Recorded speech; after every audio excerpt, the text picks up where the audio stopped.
వారితో వీరితో గొడవలు, వారి సమస్యల్లో వీరి సమస్యల్లో తలదూర్చడం, వారి గురించి వీరికి, వీరి గురించి వారికి చెప్పుడు మాటలు చెప్పడం కన్నా నోరు మూసుకొని ఉంటే చాలా కుటుంబాలు బాగుపడతాయి.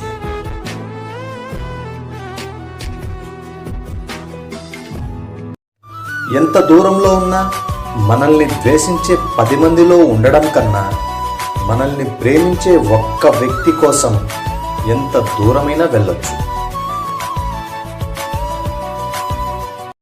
పొలంలో కష్టపడి పంట వేయడం కాదు, దాన్ని పండించడం చాలా గొప్ప విషయం. అలాగే పిల్లల్ని కనడం కాదు, వారిని సక్రమంగా చూసుకోగలగాలి. అప్పుడే తల్లిదండ్రుల బాధ్యతకు ఒక అర్థం ఉంటుంది. నిటారుగా చక్కగా పెరిగే చెట్టు, మంచితనం కలిగిన మనిషి తొందరగా తునిగిపోతారు. మనకున్న సమయాన్ని కారణం లేకుండా వృధా చేస్తే రోజులు జరిగే కొద్దీ మనస్ఫూర్తిగా విశ్రాంతి తీసుకునే సమయాన్ని కూడా కోల్పోతాం.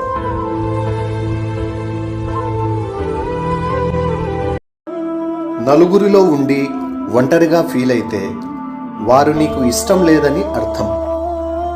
అందరిలో ఉండి ఒంటరిగా ఫీల్ అయితే నిన్ను ఇష్టపడేవారు నీ దగ్గర లేరని అర్థం. ఒకరు తగ్గిస్తే తగ్గదు నీ విలువ, ఒకరు పెంచాలనుకుంటే పెరగదు నీ గౌరవం.